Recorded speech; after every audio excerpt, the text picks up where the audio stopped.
The Pulse School on RealAgriculture.com is brought to you by BASF.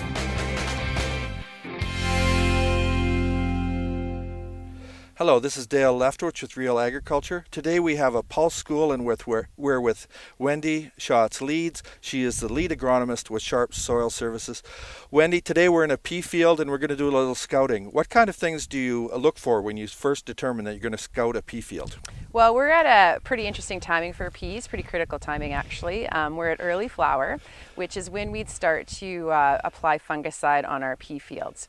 So you can see that the peas are just coming into flower. That's what we look for. You start to see the white flowers on the top stems. You either apply at this stage or obviously at the earlier if there was onset of disease. These peas are fairly clean right now, so we're actually at the perfect timing to spray them. This area has had a fair amount of moisture in the last few weeks, so we would consider this at risk for moderate risk for disease development. So a great timing to do some fungicide application.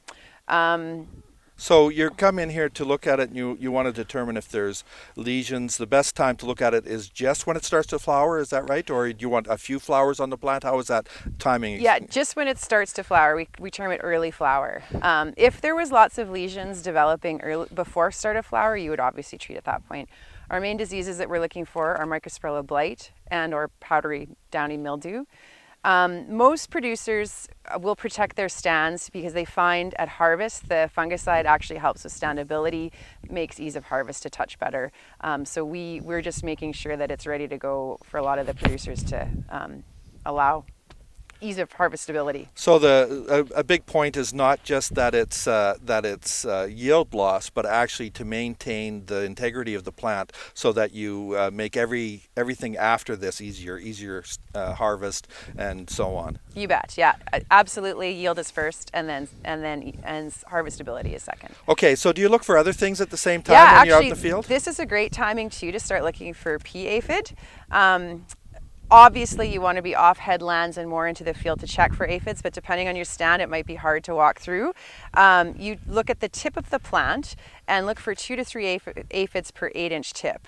Now, I've either found there's 0 aphids or 100. They're interesting creatures. If the development is right for the aphids, they are able to have live babies. The females don't need males to mate. They're able to have live babies, and they can increase if it's warm and dry quite quickly in population. So we will start checking at this stage. You would spray if you have 2 to 3 aphids per 8-inch tip at the top of the plant and early pod. So if there's little tiny pods that are susceptible to sucking, it will affect yield.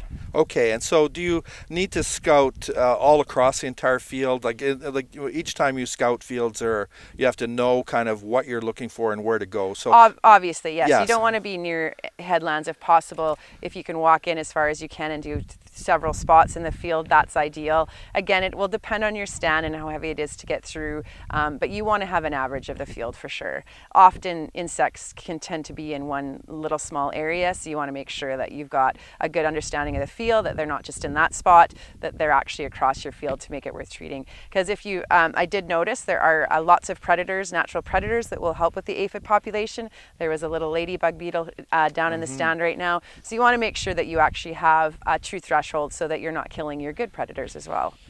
Okay, I've been with Wendy, Shatz, Leeds with Sharpe's Crop Services. Thank you very much for taking us through pea scouting today, aphids and fungicides. Thank you, Wendy.